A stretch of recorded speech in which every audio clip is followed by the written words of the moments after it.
ఈ వీడియో ముందు వీడియోకి కంటిన్యూషన్ అన్నమాట. సో రామేశ్వరంలో మేము టెంపుల్ దర్శనం అయిపోయిన తర్వాత ఒక వెహికల్ తీసుకొని మొత్తం చుట్టుపక్కల ఉన్న ప్లేసెస్ అన్ని చూడడానికి అయితే బయలుదేరాము. ఆంధ్ర తెలంగాణ నుంచి కానీ లేకపోతే తమిళనాడు కేరళ ఏ స్టేట్ నుంచి వెళ్ళినా ఎర్లీ మార్నింగ్ కనుక రామేశ్వరంలో దిగేస్తే సో 1 డేలో మొత్తం అంతా కవర్ చేసేయచ్చు. టెంపుల్ దర్శనంతో పాటు అక్కడ చుట్టూ ఉన్న ప్లేసెస్ అన్ని కూడా ఈవినింగ్ 5 వరకు ఉంటాయన్నమాట అన్ని. సో అప్పటికి అన్ని కవర్ చేసేయచ్చు. అలా కాకుండా కొంచెం లేట్గా వస్తే కనుక నెక్స్ట్ డే కోసం వెయిట్ చేయాల్సి వస్తుంది. సో ఈవినింగ్ 5 తర్వాత అన్ని ప్లేసెస్ విజిటింగ్ ప్లేసెస్ అన్నీ మూసేస్తారనమాట. సో అందుకని చెప్పేసి ఎర్లీ మార్నింగ్ వచ్చేలా ప్లాన్ చేసుకుంటే మనకి 1 డేలో రామేశ్వరం ట్రిప్ అయితే కంప్లీట్ అయిపోతుంది. నేను రామేశ్వరంలో ఎర్లీ మార్నింగ్ 5 o'clockకి దిగాను. సో మండపం స్టేషన్ నుంచి రామేశ్వరం చేరుకొని అక్కడ టెంపుల్ దర్శనం అయితే చేసేసుకున్నాను. రామేశ్వరం విజిటింగ్ ప్లేసెస్లో ఫస్ట్ మనం వచ్చిన ప్లేస్ అయితే విభీషణ్ టెంపుల్. సో ఇది రావణాసురుడి తమ్ముడైన విభీషణుడికి పట్టాభిషేకం చేసినప్పుడు అక్కడ గుర్తుగా కట్టిన టెంపుల్ అనమాట. దిగగానే అందరూ టెంపుల్లోకి వెళ్తున్నారు, నేను మాత్రం సముద్రం వైపు వెళ్ళిపోతున్నాను, ఎవరు పిలుస్తున్నా పలకకుండా. సో దూరం నుంచి చూడడానికి బ్లూ కలర్ లో చాలా బాగుంది, దగ్గరికి వెళ్ళి చూస్తే మటుకి చాలా చెత్త ఉందనమాట. సరే ముందు దర్శనం చేసుకుందామని చెప్పి లోపలికి వెళ్దాం అనుకున్నాను.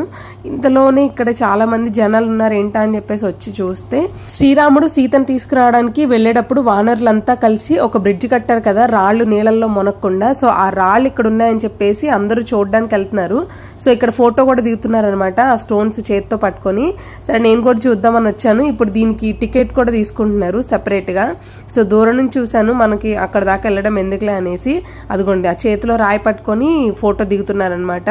ఆ చిన్న నూతులో కూడా అవే రాళ్ళు. సో పూజ చేస్తున్నారు. అయితే ఇక్కడ టెక్నికల్ గా రామాయణం జరిగినట్టు ప్రూఫ్స్ అయితే లేవని చెప్పి చాలా మంది చెప్తుంటారు. అలాగే ఈ రాయి కూడా నీళ్ళల్లో తేలడానికి కారణం ఏంటంటే అది లైమ్ స్టోన్ అనమాట. సో అందుకని అది తేలిగ్గా ఉంటది కాబట్టి సో దాని కెమికల్ ఫార్ములా ప్రకారం అది నీళ్ళల్లో మునగదు, దాని బేసిక్ నేచరే అంతా. కానీ మనం మామూలుగా ఏంటంటే డివోషనల్ గా చూస్తాం కాబట్టి సో ఆ రాళ్ళు ఏంటంటే కొంచెం పవర్ఫుల్ అని చెప్పి మనం ఫీల్ అవుతూ ఉంటాము. సో లోపలికి టెంపుల్ దారి అయితే ఇదనమాట. సో ఇది ధనుష్కోడిలో 1962లో తుఫాన్ వచ్చినప్పుడు మొత్తం ధనుష్కోడి అంతా కొట్టుకెళ్ళిపోయింది, కానీ ఈ టెంపుల్ కి మాత్రం ఏం అవ్వలేదంట. సో అప్పుడెప్పుడో కట్టిన టెంపుల్ అలాగే ఉండింది. రామాయణం ఐడియా ఉన్న వాళ్ళకైతే అందరికీ తెలుసు, విభీషణుడు రావణుడి తమ్ముడైనా కూడా ఆయన రాముడికే సపోర్ట్ చేస్తారు. సో తర్వాత యుద్ధం అంతా జరిగి సీతాదేవిని తీసుకొచ్చేసిన తర్వాత ఆయన కూడా ఇక్కడికి వచ్చేస్తారు కదా. సో ఆయనకి ఇక్కడ పట్టాభిషేకం చేసి ఇక్కడ రాజ్యాన్ని అప్పగిస్తారనమాట. సో ఇక్కడ టెంపుల్ బాల్కనీలో మాత్రం భలే వ్యూ ఉంది, చాలా బాగుంది. లోపలికైతే మొబైల్స్ ఎక్కడ అలో చేయరు. సో మన సైట్ సీయింగ్ లో ఫస్ట్ ప్లేస్ వచ్చేసి విభీషణ్ టెంపుల్. సో ఇక్కడైతే దర్శనం అయిపోయింది. ఇప్పుడు నెక్స్ట్ ప్లేస్ కి వెళ్దాము.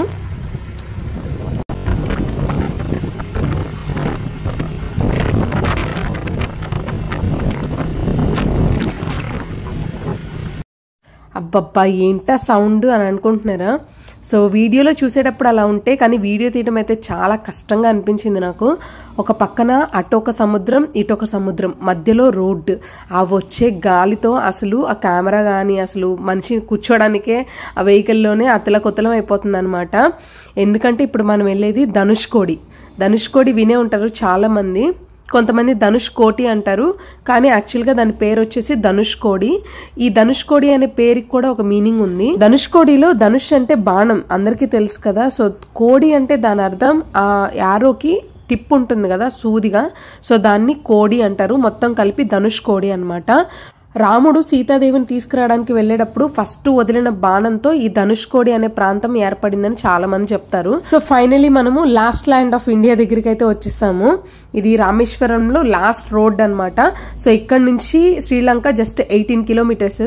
ఇప్పుడు మనం వచ్చిన ప్లేస్ లో ఒక అద్భుతం జరిగిద్ది. సరిగ్గా చూస్తే నా వెనకాల చూసారా, అలలు ముందుకు రావాల్సింది పోయి మధ్య మధ్యలోనే కొట్టుకొని అక్కడే క్లాష్ అవుతున్నాయి. ఇక్కడ Indian Ocean, Arabian Sea, Bay of Bengal 3 సముద్రాలు కలిసి ఇలా కొలైడ్ అవుతాయి. ఈ సీన్ లైవ్ లో చూస్తే గూస్ బంప్స్ వస్తాయి, అలా ఉంటది. ఒక పక్కన సముద్రం, మధ్యలో రోడ్డు, అక్కడ మనం ఉంటాము. సడన్ గా అలలు పెద్దగా వస్తే పరిస్థితి ఏంటో చాలా భయం వేస్తుంది తలుచుకుంటే. సో ఇది కనిపిస్తుంది కదా ధనుష్కోడిలో రైల్వే స్టేషన్ అన్నమాట. దీని పక్కనే ఒక హాస్పిటల్, అన్ని కొట్టుకుపోయి శిథిలావస్థలో ఉంటాయి. 1964లో ఈ ధనుష్కోడి దగ్గర వచ్చిన ఒక తుఫాన్ లో మొత్తం అంతా ఒక 15-20 మినిట్స్ టైం స్పాన్ లో అంతా ఈ ధనుష్కోడి టౌన్ కొట్టుకుపోయింది. సో అప్పుడు తమిళనాడు తమిళనాడు గవర్నమెంట్ ఇక్కడ ఇంకా మనుషులు స్టే చేయడానికి వీలు కాదని చెప్పేసి మళ్ళీ అవి తిరిగి అయితే కట్టలేదు. ఈ ధనుష్కోడిని గోస్ట్ టౌన్ అని కూడా పిలుస్తారు. సో వెళ్లే దారి మధ్యలో ఈ శాండ్ డ్యూన్స్ చూస్తుంటే భలే ఉంది. లొకేషన్ బాగుంది కదా, ఫొటోస్ తీసుకుందామని నేను ఆగితే మా వాళ్ళు మాత్రం సుస్సు పనులు కానిచ్చుకున్నారు. రామేశ్వరంలో మిగిలిన ప్లేసెస్ అన్ని దగ్గరలోనే ఉంటాయి. ఓన్లీ ధనుష్కోడి విభీషణ్ టెంపుల్ మాత్రం దూరం అన్నమాట. అందుకే ఫస్ట్ దూరంగా ఉంది కవర్ చేసుకుని తర్వాత సిటీలోకి వచ్చాము.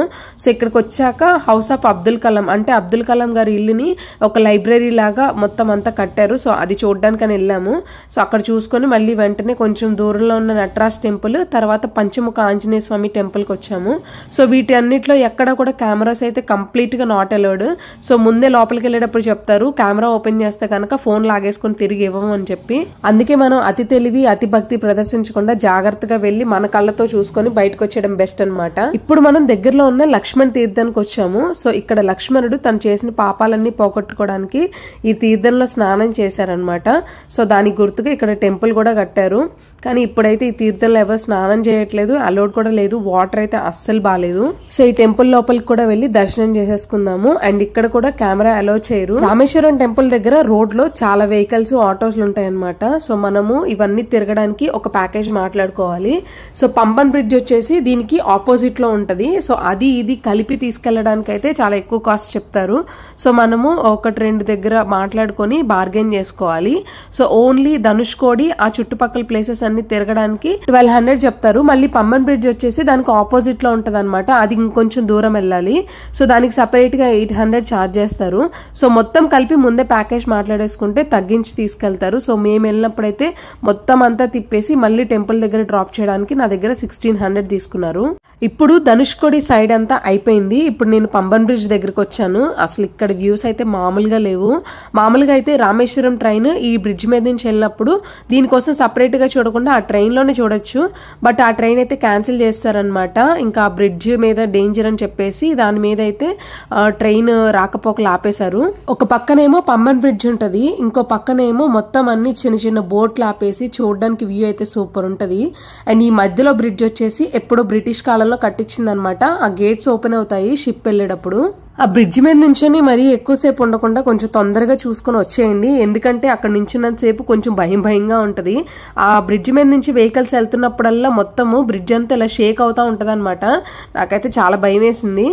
గట్టిగా ఒక 10 minutes ఉండుంటాము చూసుకొని కాసేపు ఫొటోస్ కూడా దిగేసి మళ్ళీ జాగ్రత్తగా వచ్చేసాము. అండ్ పిల్లలతో ఇక్కడ చాలా కేర్ఫుల్ గా ఉండాలి.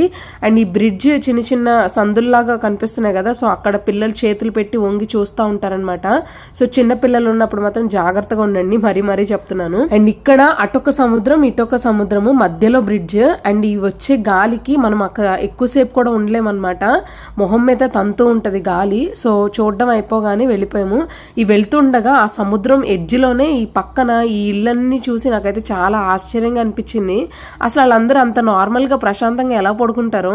నదికి దగ్గరగా ఉంటేనే కొంచెం చూడడానికి డే టైంలో బాగుంటది, కానీ రాత్రి అయ్యేసరికి చాలా భయం వేస్తుంది. సో అలాంటిది వాళ్ళు 2 సముద్రాలకి దగ్గరగా ఇల్లు కట్టుకుని ఎలా ఉన్నారో ఏంటో. పంబన్ బ్రిడ్జ్ దగ్గర నుంచి ఇప్పుడు విల్లోంది తీర్థంకి వెళ్తున్నాము. సో అక్కడ ఒక టెంపుల్ ఉంటది అనమాట. అండ్ ఈ టెంపుల్ కి కూడా చిన్న హిస్టరీ ఉంది. టెంపుల్ అయితే ఈ పక్కన ఒడ్డున ఉంటది. ఆ సముద్రం మీద నుంచి ఒక చిన్న బ్రిడ్జ్ కట్టేసి ఉంటది. ఇక్కడ కూడా శివుణ్ణే ఎక్కువ పూజిస్తారు. అండ్ ఈ కనిపించే వ్యూ అయితే సూపర్ ఉందన్నమాట. ఎక్కడ చూసినా సముద్రమే, చుట్టూ సముద్రమే, ముందైనా వెనకైనా ఎక్కడ చూసినా సముద్రం కనిపిస్తుంది. చూడ్డానికి మార్నింగ్ టైంలో అయితే బాగుంటది, కొంచెం చీకటి పడుతుంది అన్నగా మాత్రం భయం వేస్తుంది. అందుకే ఏ ప్లేస్ అయినా సరే మొత్తము రామేశ్వరంలో 5 తర్వాత క్లోజ్ అనమాట, ఎక్కడ ఎంట్రన్స్ ఉండదు. సీతారాములు ఇద్దరు యుద్ధం అయిపోయిన తర్వాత తిరిగి వచ్చేస్తారు. అప్పుడు సడన్ గా సీతాదేవికి దాహం వేస్తుందంట. సో అప్పుడు ఈ సముద్రం ఒడ్డున మంచినీళ్ళు ఎక్కడ దొరకవు కదా, ఒక బాణం వేస్తాడు రాముడు సీతాదేవి కోసం. సో అక్కడ ఈ విల్లోంది తీర్థం అనే ప్లేస్ ఫామ్ అవుతుంది. అందులో నుంచి మంచినీళ్ళు వస్తాయి అనమాట. చుట్టూ అంత సముద్రం ఉన్న ఈ వాటర్ మాత్రం తాగడానికి వీలు ఉండేలాగా ఉంటాయి. సో నేనైతే తాగి చూసాను. ఆ తాగడానికి ఇవ్వడానికి కూడా అతనికి డబ్బులు ఇస్తేనే ఇస్తున్నాడు. మనమేమో దేవుడని భక్తితో వస్తాము, మళ్ళీ రాలేమని చెప్పేసి వాళ్ళు ఎంత అడిగినా కాదనకుండా ఇస్తాము. అలా అని కాకుండా మనకు తోచినంత ఇవ్వండి, ఇంకా వాళ్ళు అడిగినా సరే ఏం మాట్లాడకండి, వాళ్ళే పోస్తారు వాటర్. అక్కడి నుంచి తిరిగి వచ్చేటప్పుడు అబ్దుల్ కలాం గారి మెమోరియల్ ఉంటది. సో లోపలికి వెళ్ళి చూసి రావచ్చు. ఇక్కడ కూడా కెమెరా అలో చేయరు. సో ఇక్కడ లోపల అబ్దుల్ కలాం గారి సమాధి ఉంటదంట. దీనికి ముందు మనము లక్ష్మణ తీర్థంకి వెళ్ళాం కదా, సో ఇప్పుడు రామతీర్థానికి వెళ్తున్నాము. సో ఇక్కడ మనం చూసే ప్లేసెస్ అన్ని కూడా దగ్గరగా ఉంటాయి. మనం ఒక బుక్ లో మనం ఇక్కడ చూడాల్సిన విజిటింగ్ ప్లేసెస్ అన్ని రాసుకొని వాళ్ళు ఎక్కడెక్కడ తీసుకెళ్తున్నారు ఏంటని చెప్పి క్రాస్ చెక్ చేసుకోవచ్చు. వాళ్ళు ఒకవేళ మర్చిపోయినా మనం గుర్తు పెట్టుకుని అడగచ్చు. మనం మాట్లాడుకున్న ప్యాకేజ్ లో వాళ్ళకి నచ్చినవి తీసుకెళ్తారు. ఒకవేళ మనం అడగకపోతే స్కిప్ చేసే ఛాన్స్ ఉంది. సో అలా కాకుండా మనం ముందే నోట్ చేసుకొని పెట్టుకుంటే వాళ్ళు ఒకవేళ తీసుకెళ్ళకపోయినా అడిగి మరీ తీసుకెళ్ళమని చెప్పొచ్చు. రామేశ్వరంలో చూడాల్సిన విజిటింగ్ ప్లేసెస్ లో ఇది కూడా చాలా చాలా ఇంపార్టెంట్. రాముడు కూడా ఈ రామతీర్థం స్వయంగా రాముడే తన పాపాలన్నీ పోగొట్టుకోవడానికి ఒక తీర్థాన్ని ఏర్పాటు చేసి ఇందులో స్నానం చేస్తాడంట. సో సేమ్ రామతీర్థం, లక్ష్మణ తీర్థం, అలాగే సీత తీర్థం కూడా ఉంది. కానీ అదైతే అసలు పక్కన డ్రైనేజ్ లాగా దాన్ని ఒక మెయింటెనెన్స్ లేకుండా ఏం లేకుండా చెత్త మొత్తం వేసేస్తున్నారనమాట. ఇంకా రామతీర్థం, లక్ష్మణ తీర్థం అయితే ఇట్లా అట్లీస్ట్ టెంపుల్స్ లాగైనా కట్టారు. కానీ అందులో వాటర్ మాత్రం బాగాలేదు. సో అసలు మెయింటెనెన్స్ లేదు, ఎవరు పట్టించుకోవట్లేదు అనుకుంటా. బట్ ఇక్కడ టూరిస్టులు వస్తే మాత్రం most of the time Dhanushkodi దగ్గరే స్పెండ్ చేస్తారు. సో ఇవన్నీ వీటిల్లో కొంతమంది చూసే వాళ్ళు ఉంటారు, కొంతమంది పైన చూసుకొని వెళ్ళిపోతారు. అన్ని ఒకే రోజులో కవర్ చేయాలంటే మాత్రము ఫస్ట్ ధనుష్కోడికి వెళ్ళిపోయి సో అక్కడ మనకి నచ్చినంత సేపు టైం స్పెండ్ చేసి తర్వాత వేరే ప్లేసెస్ అన్నిట్లో కొంచెం సేపు ఎక్కువసేపు నాంచకుండా తొందరగా కంప్లీట్ చేసుకుంటే ఈవినింగ్ 5 కల్లా అన్ని కంప్లీట్ అయిపోతాయి. సో ఇప్పుడు నేను ఆల్మోస్ట్ అన్ని తిరిగేశాను. ఒక్కటి మిగిలింది, రామపాదం. సో ఇక్కడ టెంపుల్ కింద మా వాళ్ళు షాపింగ్ కోసం అని చెప్పి ఆగిపోయారు అనమాట. ఇంకా 4:30 అయిపోతుంది. ఇంకా 5:30కి ఈ టెంపుల్ కూడా క్లోజ్ చేసేస్తారు. దర్శనానికి వెళ్ళొచ్చిన తర్వాత కొనిపెడతానన్నా కూడా వినట్లేదు మా వాళ్ళు, ఇక్కడే టైం వేస్ట్ చేసేస్తున్నారు. ఈ టెంపుల్ లోపల దర్శనం చేసుకున్నాక పైకి టెర్రస్ ఉంటది అనమాట. సో అక్కడికి మెట్లెక్కి వెళ్ళాలి. అక్కడ నుంచి ఈ రామేశ్వరం వ్యూ పాయింట్ ఉంటది, మామూలుగా ఉండదు. సో ఫస్ట్ అయితే టెంపుల్ దర్శనం చేసుకుందాము.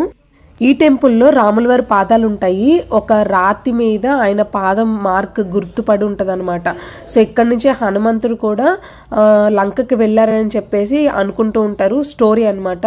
అండ్ రాముడు ఇక్కడ దీనిపై నుంచే ఈ ఎత్తైన కొండ మీద నుంచి చూసి లంక ఎంత దూరం ఏంటనేది ఎస్టిమేట్ చేశారంట. సో దీనిపైన వచ్చి చూస్తే రామేశ్వరం సిటీ ఎంత కనిపిస్తుంది. అది చూసారా, టెంపుల్ దాని పక్కన ఈ టవర్ కూడా మొత్తం సముద్రము చుట్టూ ఉన్న అడవి అన్ని కనిపిస్తాయి. అసలు పైన వచ్చే గాలి గాని వెలుతురు, ఆ సన్లైట్, తర్వాత సన్సెట్ కూడా బాగా అనిపిస్తుంది ఇక్కడ నుంచి. నాకైతే కిందకి అసలు వెళ్ళాలనిపించలేదు. ఇక్కడ చాలాసేపు ఉన్నాం మేము. సో ఇక్కడ దీంతో మా రామేశ్వరం ట్రిప్ అయితే కంప్లీట్ అయిపోతుంది.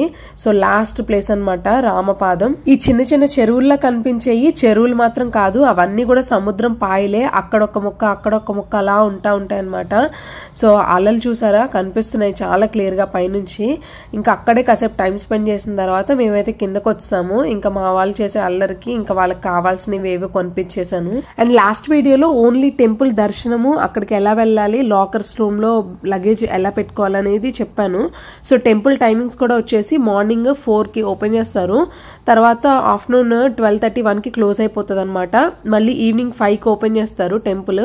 సో ఆ గ్యాప్ లో మనము మార్నింగ్ దర్శనం చేసేసుకుంటే ఈ చుట్టుపక్కల ఉన్న ప్లేసెస్ అన్ని చూసేయచ్చు. అండ్ ఈవినింగ్ బయలుదేరే ముందు నైట్ 8 వరకు కూడా లోపల భోజనాలు జరుగుతూ ఉంటాయి అనమాట, ఫ్రీ అన్నదానం. ట్రైన్ ఎక్కేది మాత్రం మండపంలోనే. సో డైరెక్ట్ గా రామేశ్వరానికి ట్రైన్స్ లేవు, డీటెయిల్ గా ముందు వీడియోలో చెప్పాను. సో వీడియో నచ్చితే లైక్ చేసి సబ్స్క్రైబ్ చేసుకోండి.